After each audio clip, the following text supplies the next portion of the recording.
Welcome to Godless and Grounded. Religion has always tried to present itself as logical, consistent, and divinely inspired. But when you look closer, many of the core ideas simply don't make sense. They sound logical only if you don't think too hard about them.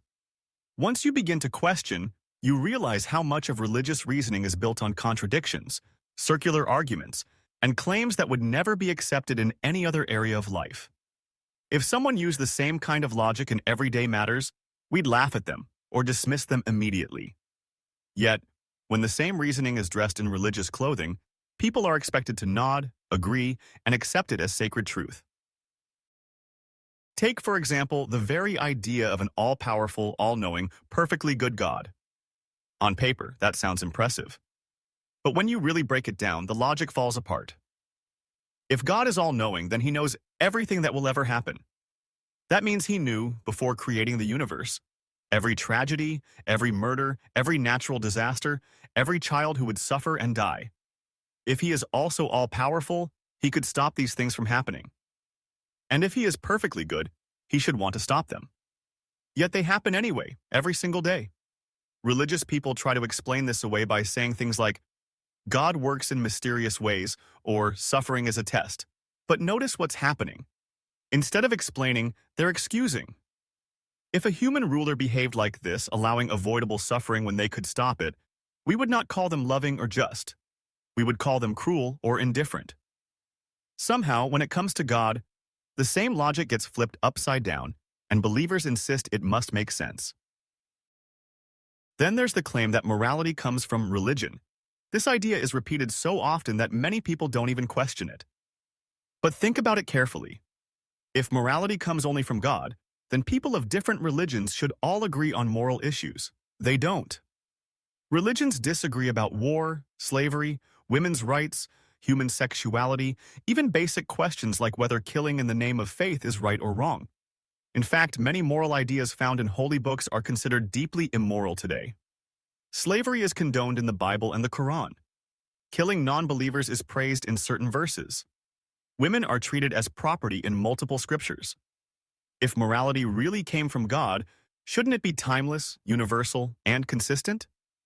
Instead, what we see is that human morality has changed and improved over time, and religions were often forced to catch up. When slavery was abolished, it wasn't because religion suddenly realized it was wrong. It was because human societies, using reason and empathy, understood that enslaving people was cruel. Religious leaders had to reinterpret their scriptures to keep up with this progress. That alone shows that morality does not come from religion, but from humans themselves. Another logical problem in religion is the idea of free will. Many religions claim that humans have free will to choose between good and evil, and that's why suffering exists. But this doesn't make sense when paired with the idea of an all-knowing God. If God knows everything in advance, including what you will do tomorrow, then you can't actually have free will. Your choices are already known and fixed. If you choose differently, then God's knowledge would be wrong, which is impossible by their definition of God. So either God doesn't know everything or free will doesn't exist. Religious believers try to claim that both are true, but logically, they can't both be true at the same time. It's like saying a coin toss is both random and predetermined. It just doesn't add up. Another strange piece of religious logic is the idea that belief itself is more important than evidence. Many religions claim that faith is a virtue and doubt is a sin. But think about how illogical that is. In every other area of life, we value evidence, proof, and critical thinking. If someone sells you a car, you want to see the car, test it, check if it works. You don't just say, I'll buy it on faith. If a doctor prescribes you medicine, you want to know it's been tested and proven effective. You wouldn't just say, I trust it without question. Yet when it comes to the biggest claims imaginable, claims about the existence of a God, an afterlife, eternal reward or punishment, suddenly the rules change. You're told that the less evidence you require, the better person you are. That's not logic, that's manipulation. Faith is treated as a moral good not because it makes sense, but because it keeps people loyal to the belief system without demanding proof. And then there's the logic behind eternal punishment. Many religions teach that if you fail to believe correctly Or if you make the wrong moral choices, you will be punished forever in hell. But think about how completely disproportionate that is. A human life lasts maybe 70 or 80 years, sometimes less. But the punishment is eternal. Infinite suffering for finite mistakes. Does that sound like justice? Imagine if a teacher punished a student for failing one exam by torturing them every day for the rest of their lives. People would call that teacher a monster. Yet religion tells us that this kind of punishment is not only just but necessary, and that the God who does it is perfectly loving. The logic simply doesn't hold up. Love and eternal torture cannot exist side by side. Religious logic also stumbles when it comes to holy books.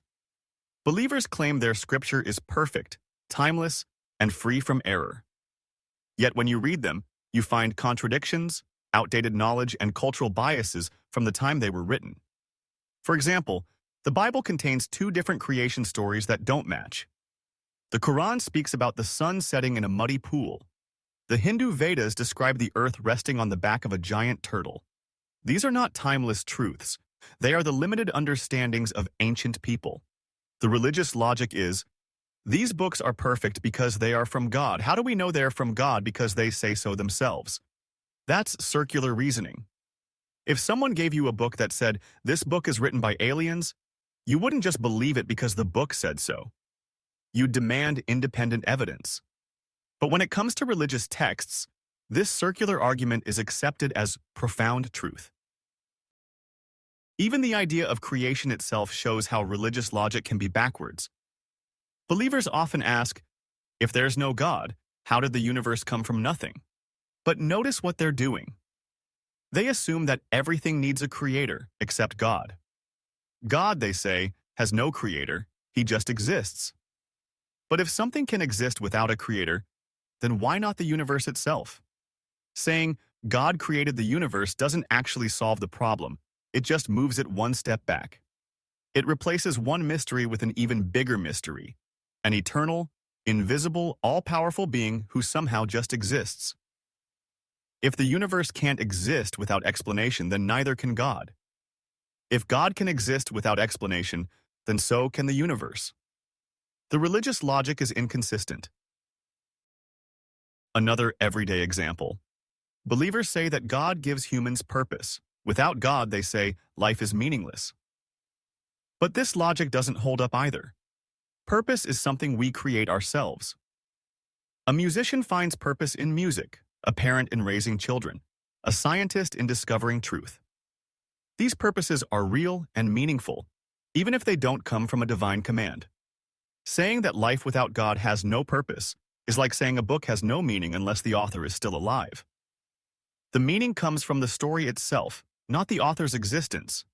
In the same way, our lives have meaning from what we do, not from some supernatural overseer. When you step back, you see the pattern. Religious logic works only when you don't question it. It relies on circular arguments, special pleading, and emotional manipulation. It tells you suffering is love, faith is evidence, punishment is justice, contradictions are mysteries, and ignorance is knowledge. It asks you to accept claims that would be rejected instantly if they came from any other source. If someone told you, I have an invisible friend who controls the universe, but you must never doubt him, and if you don't believe you'll be tortured forever, you'd laugh. But if billions of people believe the same invisible friend, suddenly it becomes sacred truth. The truth is, religious logic doesn't make sense because it was never designed to. It was never built on reason or evidence. It was built to control, to explain the unexplainable in ancient times, and to give comfort in the face of fear. That's why it breaks down under scrutiny. It's not that believers are stupid. It's that they've been taught not to question, not to notice the contradictions, and to call illogic faith.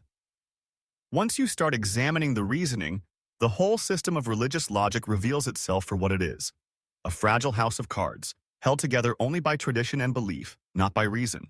Another piece of religious logic that collapses under scrutiny is the idea that suffering exists because humans disobeyed God.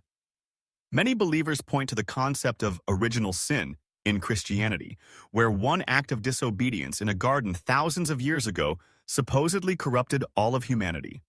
According to this logic, every baby born today is guilty, not because of anything they did, but because two mythical ancestors ate the wrong fruit. Imagine a parent punishing all their future children and grandchildren because one child stole a cookie from the jar. Would anyone call that fair? In any other situation, we would call it injustice. Yet in religion, this bizarre logic is presented as the foundation of the entire faith. Without this inheritance of guilt, the whole idea of needing salvation collapses. But when examined rationally, the logic is absurd. Guilt is not inherited like eye color. Punishing billions of innocent people for one symbolic mistake makes no moral sense. Linked to this is another illogical claim, that the death of Jesus somehow paid for the sins of humanity. Believers are told that an innocent man being tortured and executed was the ultimate act of love and justice. But how does punishing an innocent person fix the wrongdoing of others? Imagine a judge who sentences an innocent volunteer to death so that a criminal can go free. We would not call that justice. We would call it corruption. If God is perfectly just, why would he require a human sacrifice to forgive people? And if God is perfectly merciful, why not just forgive people directly?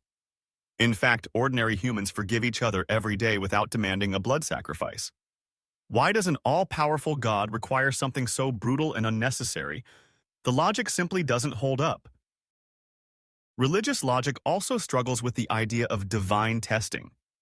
Believers are often told that life is a test to prove their faith and loyalty to God. But this raises several questions.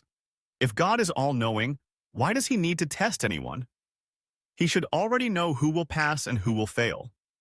If a teacher already knows every student's score before handing out the exam, then the test is meaningless. It only causes stress and suffering for no reason. And in religious stories, the tests often seem cruel and unnecessary. For example, in the Bible, God asks Abraham to sacrifice his own son as a test of faith. Even though God stops him at the last moment, the logic behind it is troubling.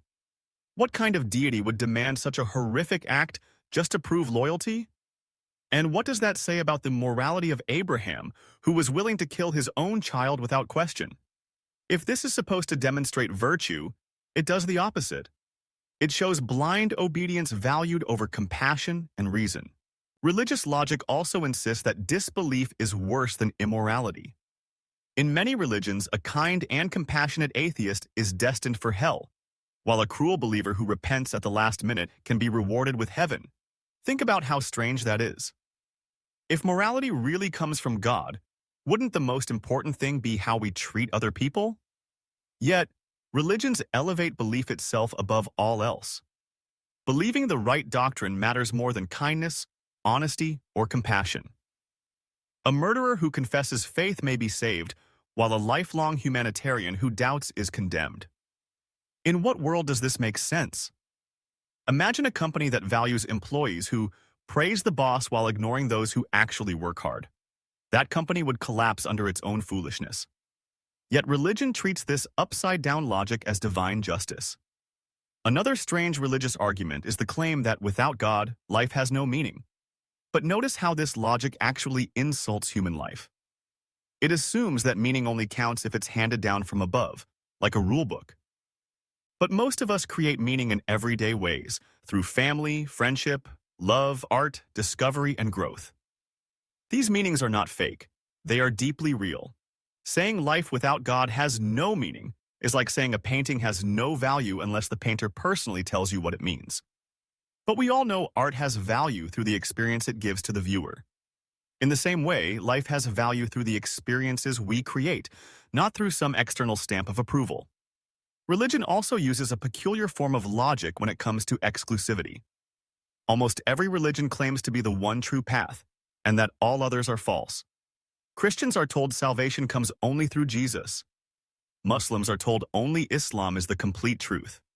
Hindus, Jews, Buddhists, all have their own exclusive claims. But this creates an obvious problem. They can't all be right because they contradict each other. At best, only one could be true. But more logically, if they all use the same reasoning, and each contradicts the others, then none of them hold up. Imagine 5 people showing you 5 treasure maps, each insisting theirs is the only one that leads to gold. If the maps all contradict each other, the simplest explanation is not that one is right and the other's wrong, but that all of them are made up. Another deeply illogical part of religion is how it deals with evidence. Believers often say there is plenty of evidence for God, answered prayers, miracles, personal experiences, sacred texts, but none of these hold up under the same standards we use for anything else. If someone says, "I saw a UFO in my backyard," most people would ask for photos, physical proof, or corroborating witnesses. A personal feeling would not be enough. Yet when someone says, "I felt God's presence," it is accepted as legitimate evidence. This is a clear double standard. The logic shifts depending on what conclusion someone wants to reach. Personal feelings are treated as weak evidence everywhere, except in religion, where they become absolute proof. Religious reasoning also creates a strange kind of immunity to criticism. If you question a politician, a scientist, or a business leader, no one says, "How dare you doubt them?" But if you question a religious leader, many people respond with outrage.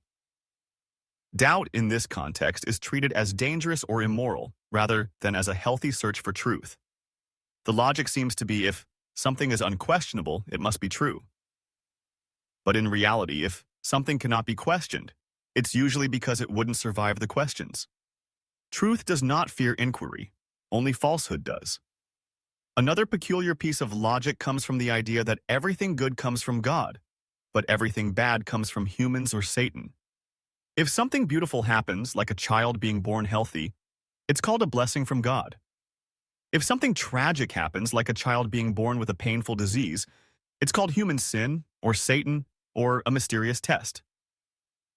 This is like giving God credit for every sunny day but blaming someone else for every storm. Imagine a weatherman who only takes credit for good forecasts and blames invisible forces for the bad ones. Would you take him seriously?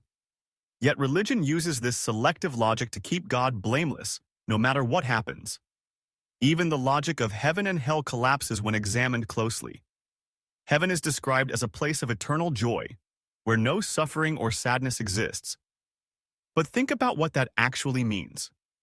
If people in heaven know their loved ones are suffering in hell, how could they be happy? Either they forget their loved ones, which erases part of their humanity, or they somehow stop caring, which makes them less compassionate. In either case, the logic fails. Eternal joy built on the suffering of others isn't joy at all. It's indifference. And hell itself makes no sense as a system of justice.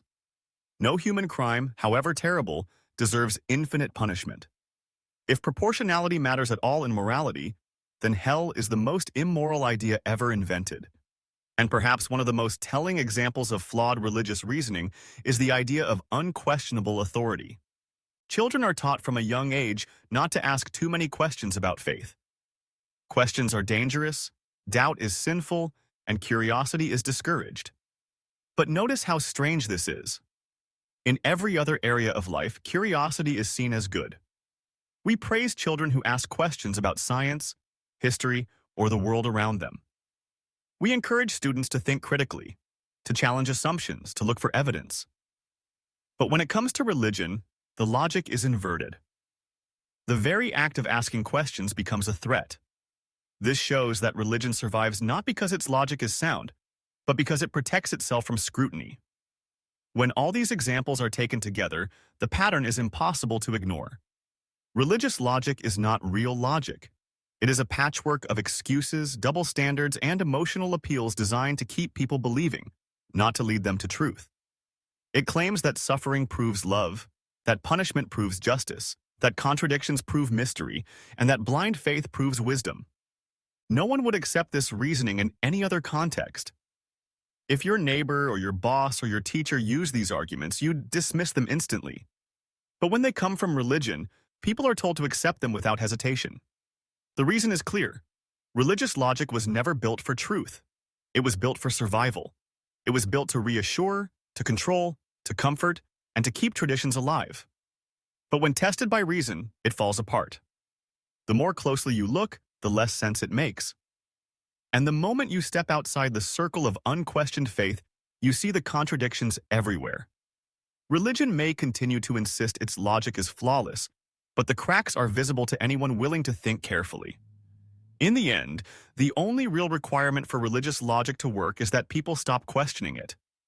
The moment they do, the illusion disappears.